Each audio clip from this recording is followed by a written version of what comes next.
Hello and welcome to week 6. You are here. Well done. Brilliant.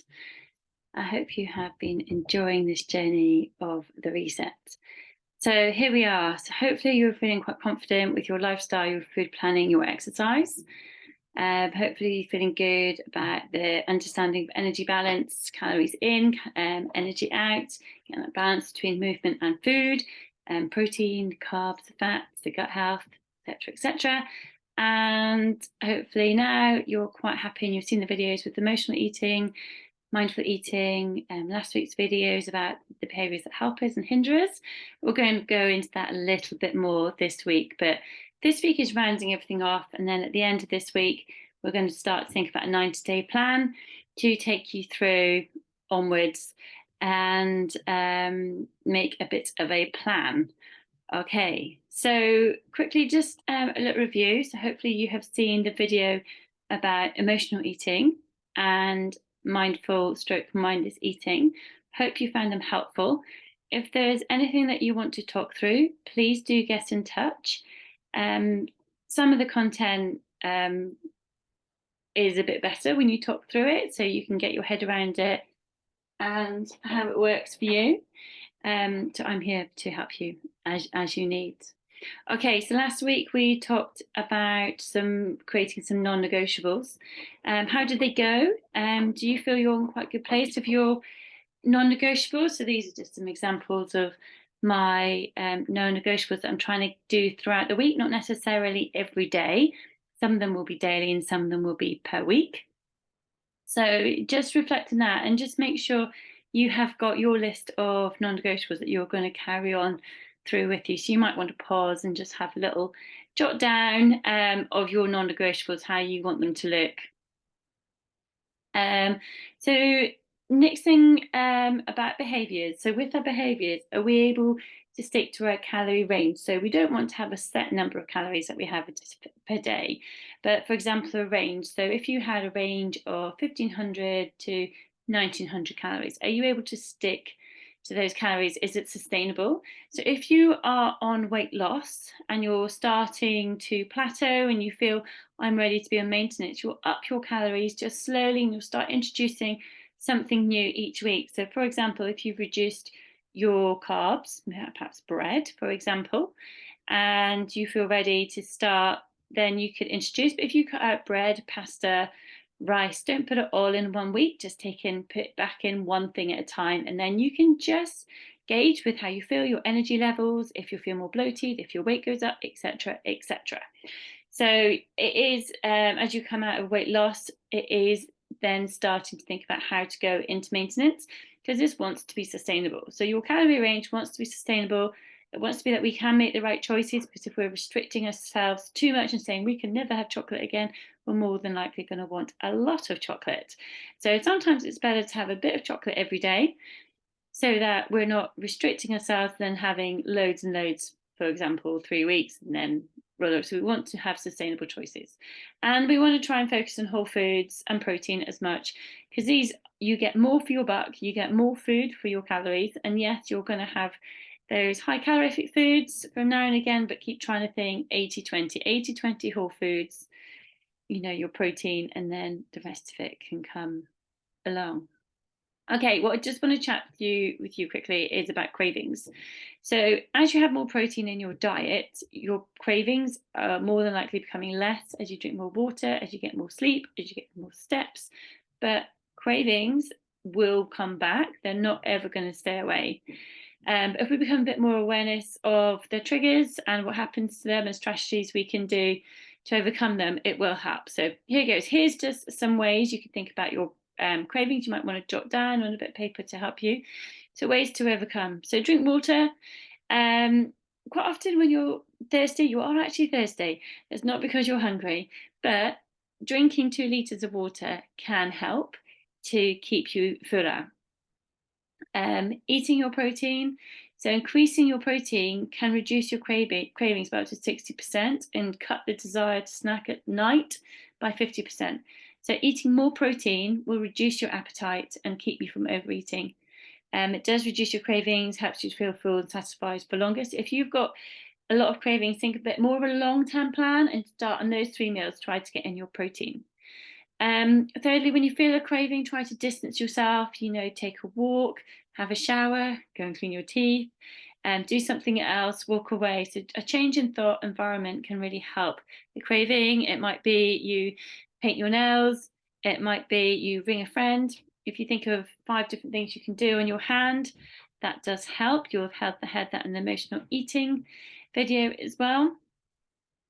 Okay, a few more. So plan your meals to overcome cravings. Plan your meals. If you're having 3 meals a day, you're eliminating the factor of spontaneity and uncertainty. If you're planning your meals and you're looking forward to a meal, it means you have got something to look forward to and you'll be less tempted. It might even be you have that meal earlier. So if you've got a craving at 11 o'clock, it might be you need to have lunch then because you are actually hungry. And on that hunger note, try to avoid getting really hungry. I mean, sometimes we do experience some hunger when we're on weight loss because we're trying to reduce and we're getting cravings, but try to avoid getting extremely hungry. So if you're hungry at 11 o'clock and you're wanting a chocolate bar, well, maybe it'd be better then to have something a bit more nutritious, some soup or a wrap or, something you're having for lunch. So to avoid being hungry, really try to be prepared and try not to allow long periods between food.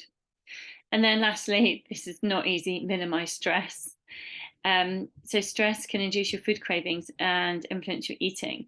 So when under stress, you're more likely to eat more calories and experience more cravings than when you're non-stressed. So stress raises your blood levels of cortisol, which then can add towards gaining weight as well. So trying to minimize your stress in your environment by planning ahead, and trying to give yourself some chill time as well and try and have some slow down time just to try and overcome that.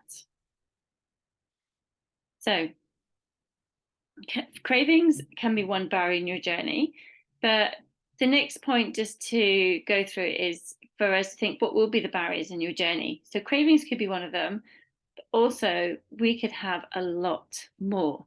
So on a bit of paper, jot down what you think the barriers will be in your journey. So it could be the barriers that have happened, that like we talked about last week. It might be over the next 3 months. So we're going to start thinking about a 90-day plan about moving forward. So what will be the barriers in your journey? So have a think about your lifestyle, what's happening in your life at the moment. I have put 8 examples here. It might be none of these you will associate with. It might be associated with all or some of them. So just have a little jot down, what are the barriers in your journey? So time, money, holidays, going away on holiday, Christmas, Easter, stress, is it motivation? Motivation isn't always going to be there. Illness, social functions, etc., etc. So just have a jot down, not just a bit of time just to think about what the barriers are going to be in your journey. And then next thing is when those barriers are there and we stop. So for example, you've had illness and you have stopped and you've lost out your daily steps, you haven't been able to exercise, you haven't eaten like you usually do, so you stopped, and how are we going to get started again? Because actually that is the biggest barrier to people getting on in their journey, is when they stop and they don't start again. So if to get to that end goal, we need to be prepared for when things get in the way, how we're going to start again. So here's just 4 examples. So how can you get started again? I want you to think about how you are going to do this. So for example, talk to someone. Even when you finish the reset, I am here. Just send me a message, and it could be a quick phone call. It might be even a quick text, or come over and meet me. Talk to someone. I am here to help you get started. Start small, limit your expectations. Don't expect to start off to where you were before you were ill or went on holiday, because sometimes that just does not happen. Start small and build it up. Thirdly, plan out your food and exercise. That is so super important. From the reset, it's all about planning. The more planning you do, the better it is. To plan out your food and exercise. And fourthly, it's about being kind to yourself. So bumps in the road happen. We want to embrace the bumps. Think back to that mindfulness video we did in week 1. You might need to go back and listen to that as well. So it's starting again. That's the most important part. Be slow and steady, but be true to yourself. Just really believe in yourself and your goals, because if you stop, you're not going to move forward. So we want to be the fittest, strongest, healthiest version of ourselves that we can as we go through life. And yes, it does take work, it's hard. But as soon as you get started, you will feel much better for it. So have a little jot down of things of way that you're going to get started again if you stop. So we have got a plan in action. So you may want to pause me to do that. Okay, so that really rounds off everything of the 6 week reset. But the next part is all about goal setting, reviewing, thinking about what you have done, etc., etc. So this is a really exciting part. So, ooh, I've gone the wrong way on my slide. Here we go. So we're going to review the last 6 weeks of the reset and plan ahead. We're going to plan for 90 days. And with those 90 days, if you want to get in touch with me at the end of each month to have a chat through where you are, that is great. That is fine. If you don't need me at all, that is fine too. But my door is open for you to talk through this. So when you've done this, if you want to book in with me and we have a bit of a chat to go through your goal setting, and then we can make a plan to see how we can stay in touch over the next 90 days. Okay, so you will want to jot this down, and I will have some PDFs for you in messages on the reset, or just grab a piece of paper and doodle away. I love a bit of doodle and lots of colours. So firstly, what were your goals for the last 6 weeks? So what was the main thing that you wanted to get from the last 6 weeks? What did you initially want to achieve from the reset? So these two questions are quite similar. Your goals, what you want to achieve, it might be it's the same thing. It might be it's slightly different. So pause me now and just have a little jot down, what were your goals when you started? You might be able to look back in some notes, look back on the messages on the app, etc., etc. So just take a few minutes. Okay, so reflecting now on the reset, on the last 6 weeks, what was the good? What happened that went well? So what was the good of the reset? I just want you to think of 3 things. You might have more than 3 things. So think about your nutrition, think about your calories, your macros, think about your daily movement, think about your strength, your exercise, thinking about your lifestyle. So there are 4 main areas. So what was the good that happened? I want you to think of 3 main areas that just instantly come to your brain. Pause me so you can write it, and I'm going to continue. Okay, and the not so good. What did not go so well? So these are your opportunities for development and improvement for 3 main areas. What were you not so consistent in? What didn't quite go so well for you? Your calorie tracking, maybe, looking at your macros, getting in enough protein, sleep, getting in the water, stress management, exercise. Because in 6 weeks, we're not going to be able to get it all done. What you have just done over 6 weeks has been quite big. So now you just want to be able to think about, what is it I still want to do that I haven't done? Is it daily steps? Is it stress management? What is your next part that you want to develop? Things that you have covered in the reset of the 6 weeks and what you want to focus on. So pause me down and just think of 3 things. Okay, strengths.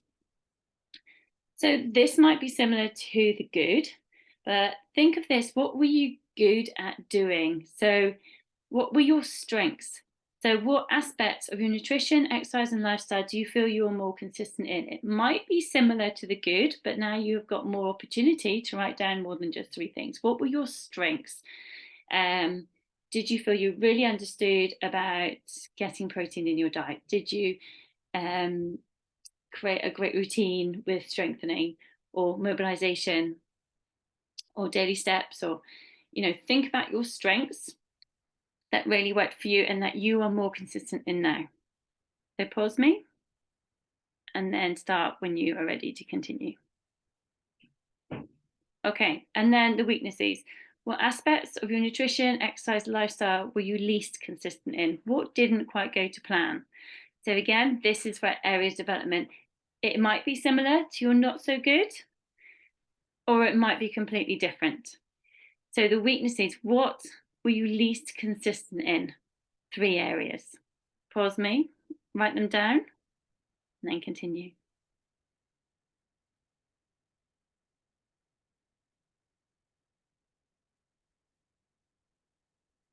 I've just clicked on for too many pages now. Don't know what happened there. Bear with me.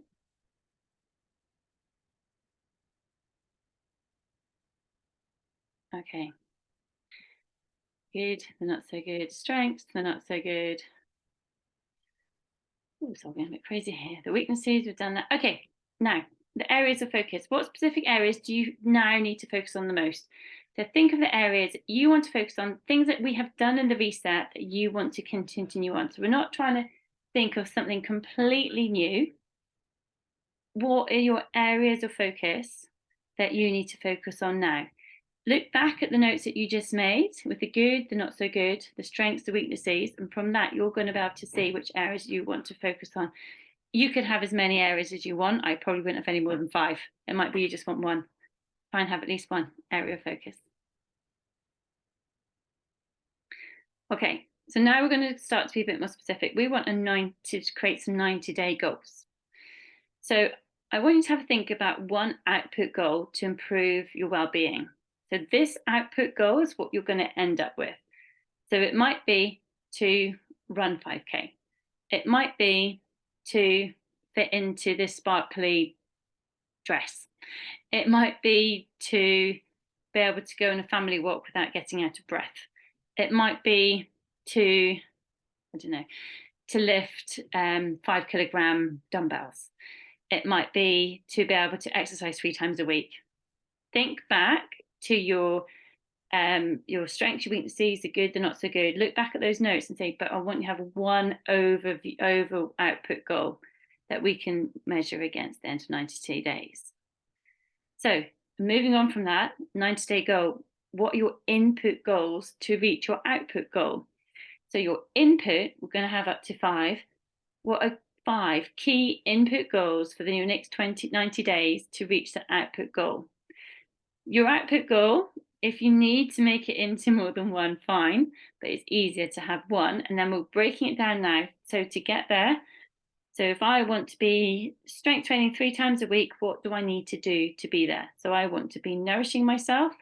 You want to think about your lifestyle. You want to think about your exercise. You want to think about your daily movement. You might want to think about your water. So these are going to be kind of like the non-negotiables we always think about. So have a little think about that. Just pause and then you can continue. Okay, and then we're going to break those down even further. So we're going to break down those input goals. So input goal, so for example, to eat 80 grams of protein a day. Okay, what will I do? Plan my shopping, plan my foods, maybe have a list of some protein sources. How will I know I've achieved it? I will record on MyFitnessPal once a week to know what 80 grams of protein looks like, for example. Or input goal to strength train 3 times a week. Pardon me. What will I do? So I will plan in my exercise. How will I know I achieved it? Fitter, stronger, etc., etc. You might want to break down these goals even more and add in more information like, okay, well, I know to strength train 3 times a week, I've got the barriers of time. So what am I going to do to overcome these? Identify what will help you. So you could break down your input goals, these 5 input goals, and you could do a little brainstorm, have different colors, and then it would be really good to then share it with me or someone close to you. So as I come to the end, I'll explain, because it would be great to get together with you to discuss these goals. Okay, so this week's tasks. Being aware of your cravings, your triggers and other ways to overcome that we talked at the beginning. Secondly, we talked about barriers and ways to start again. So when we get ill, we go on holiday, how are we going to start again? And then thirdly, this is a big one here, the 90-day task. Thinking about your 90-day goals, the strengths, the weaknesses, what went well, what didn't go so well, a big output goal, what we want to achieve at the end, and the input goals that we're going to break down. Now, what I would love to be able to do with you is to get together with you and talk through the 90-day task. So once you've listened to this, get in touch with me and we'll go through it, and then we'll make a bit of a plan and we'll put in some dates for us to catch up over the next 90 days, maybe once a month, for the next 90 days so we can make sure you are on track and support you as needed. So again, as always, if you have any questions, let me know. I am here to support you. And this 90-day task is probably the biggie one. So take some time on it and enjoy it. And this is you completing the reset. Congratulations. It has been absolutely wonderful to have you here. I really hope you've enjoyed it and found the benefit of it. I have loved working with you. I look forward to getting together with you over the next week or weeks to chat through your 90-day goal and how I can support you with that. So there we go. Enjoy. Good luck with doing those 90-day tasks, and I will catch up with you very soon.